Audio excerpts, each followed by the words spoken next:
খালেদা জিয়ার সমাধিতে জাইমা রহমান সহ পরিবারের সদস্যদের দোয়া মোনাজাত। আজও নেতাকর্মী ও সাধারণ মানুষের ভিড়। পল্লবীতে অস্ত্রসহ 4 স্টার গ্রুপের 3 টেরর পাকড়াও। নির্বাচনের আগে অস্থিতিশীলতার পরিকল্পনা ছিল তাদের, দাবি র্যাবের।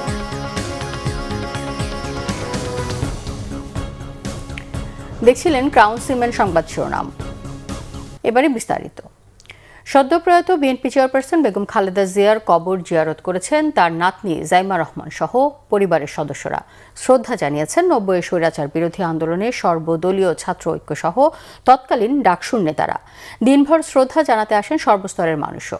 মুহিবুল্লাহ মুহিবের রিপোর্ট। রাজধানীর জিয়া উদ্যানে সমাহিত বেগম খালেদা জিয়ার কবরে শ্রদ্ধা জানাতে শুক্রবার সকালে যান তার নাতনি জাইমা রহমান। পরিবারের অন্য সদস্যদের সঙ্গে নিয়ে সকাল 10:30টার দিকে জাইমা রহমান জিয়া উদ্যানে পৌঁছান। বেগম খালেদা জিয়ার ছোট ছেলে আরাফাত রহমান কুকুর স্ত্রী সৈয়দা শর্মিলা রহমান সহ পরিবারের নিকটাত্মীয়রাও সেখানে ছিলেন। দোয়া ও মোনাজাত শেষে সকাল 10:40 দিকে তারা সেখান থেকে ফিরে যান। পরে বেগম জিয়ার কবরে শ্রদ্ধা জানান 90 স্বৈরাচার বিরোধী আন্দোলনে নেতৃত্ব দেয়া ছাত্র নেতারা। শ্রদ্ধা নিবেদন শেষে ডাকসুর সাবেক ভিপি আমানুল্লাহ আমান বলেন, বেগম খালেদা জিয়ার মৃত্যু এবং তার ছেলে তারেক রহমানের দেশে ফেরার মধ্য দিয়ে পুরো দেশের মানুষ আজ ঐক্যবদ্ধ হয়েছে। স্বাধীনতার সার্বভৌমত্বের অতন্ত্র প্রহরী দেশনেত্রী বেগম খালেদা জিয়া ছিলেন গণতন্ত্রের মা। দেশনেত্রী বেগম খালেদা জিয়াকে বিনা চিকিৎসায় হত্যা করা হয়েছে। কারণ বিনা চিকিৎসা হত্যা করেছে এই জন্যে তাকে স্লো পয়জনের মধ্য দিয়ে। কারণ দেশনেত্রী বেগম খালেদা জিয়া ছিলেন একজন মহান জাতীয় এবং আন্তর্জাতিকভাবে বাংলাদেশের জনগণের অভিভাবক।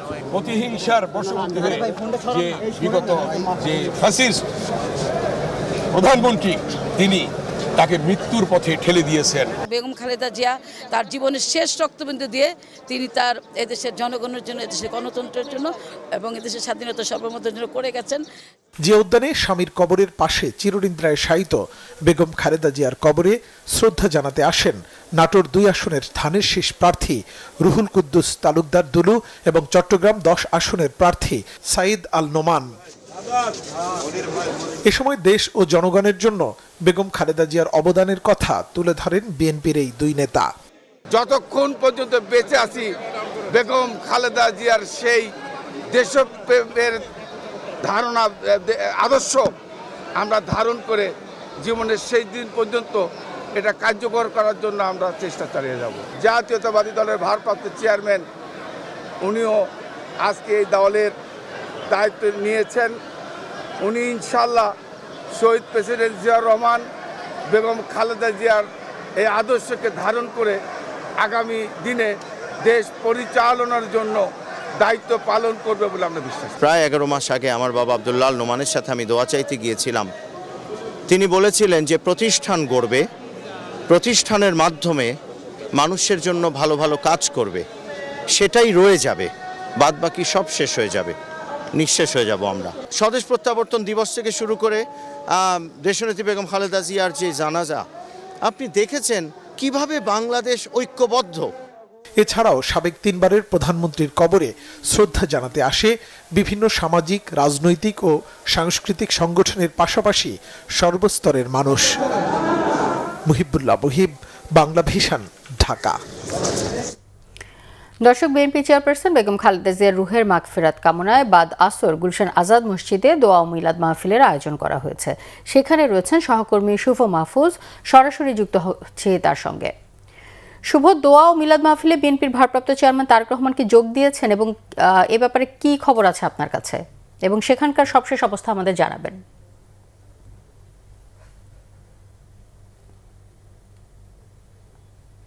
জি রওনা, আপনাকে ধন্যবাদ। এই 3:53 এখানে এসে বিএনপির ভারপ্রাপ্ত চেয়ারম্যান তারেক রহমান মসজিদে প্রবেশ করেছেন। তার সাথে বিপুল সংখ্যক নেতাকর্মীও এখানে এসেছেন।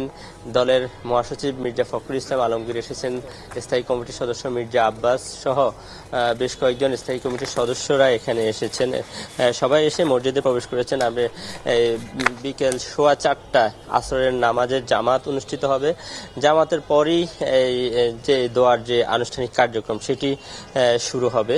আমরা এখানে তারেক রহমান আসার এর আগে কোনো ইঙ্গিত ছিল না, তবে কিন্তু হঠাৎ করে তিনি এসেছেন। তার আগে এখানে আমরা দেখতে পেয়েছি যে আইনশৃঙ্খলা রক্ষাকারী বাহিনীর ব্যাপক নিরাপত্তা ব্যবস্থা করা হয়েছে। পুলিশ, বিজিবি, সেনা সদস্য এবং সাদা পোশাকের গোয়েন্দা পুলিশ সহ সিএসএফ সদস্যরা নিরাপত্তা বেষ্টনীর মধ্যে রেখেছেন গুলশান এই সেন্ট্রাল মসজিদের যে চারপাশ।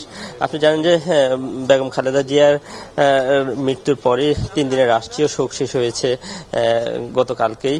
আজকে কিন্তু দলের যে 7 দিনের শোক, সেই 7 দিনের শোকের মধ্যে আজকে চতুর্থ দিন।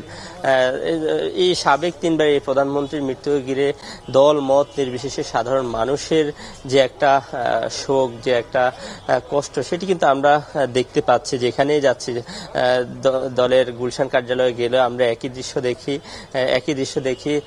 তাকে বেগম খালেদা জিয়াকে যেখানে সমাহিত করা হয়েছে শহীদ রাষ্ট্রপতি জিয়াউর রহমানের মাজারের পাশে, সেখানেও, এবং আজকে এখানে আমরা গুলশান আজাদ মসজিদের সামনে অবস্থান করছি। এখানেও দলের নেতাকর্মীরা উপস্থিত রয়েছে, সবাই দোয়া অংশ নেবেন। তবে সবাই কিন্তু ভারাক্রান্ত মন নিয়ে এখানে অবস্থান করছে, অর্থাৎ কেউ মেনে নিতে পারছেন না যে বেগম খালেদা জিয়ার মৃত্যুর, কিন্তু আসলে স্রষ্টার নিয়ম অনুযায়ী, আল্লাহর নিয়ম অনুযায়ী তাকে চলে যেতে হয়েছে। কিন্তু সবারই প্রত্যাশা যে সবাই দোয়া করছেন বেগম খালেদা জিয়াকে যাতে মহান আল্লাহ রাব্বুল আলামিন যাতে জান্নাতের সর্বোচ্চ স্থানে আসীন করেন, এই দোয়াটাই করছেন। এবং একই সাথে প্রত্যাশা করছেন যে দলের যে ভারপ্রাপ্ত চেয়ারম্যান তারেক রহমান, তার নেতৃত্বেই যে তার শূন্যতা, সেই শূন্যতা পূরণ হবে। তো আমরা এই মসজিদের সামনে অবস্থান নিয়েছি।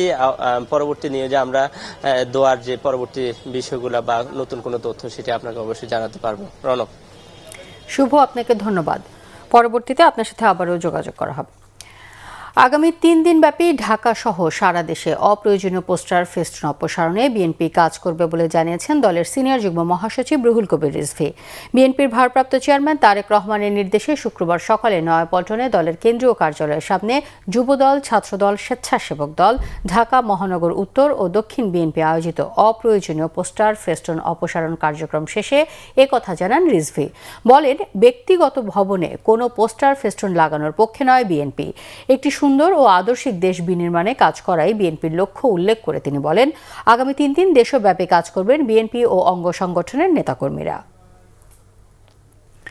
রাজধানীর মিরপুরে 4 স্টার গ্রুপের অন্যতম সহযোগী 3 শীর্ষ সন্ত্রাসীকে অস্ত্র ও গুলিসহ গ্রেফতার করেছে র্যাব। বৃহস্পতিবার রাতে রাজধানীর পল্লবী এলাকায় অভিযান চালিয়ে র্যাব 4 এর একটি দল ফাইজুর রহমান মুক্তি ওরফে ডন মুক্তি, শারিক আহমেদ সুমন ওরফে হকি সুমন, মোস্তফা কামাল বাপ্পি ওরফে শুটার বাপ্পিকে গ্রেফতার করে।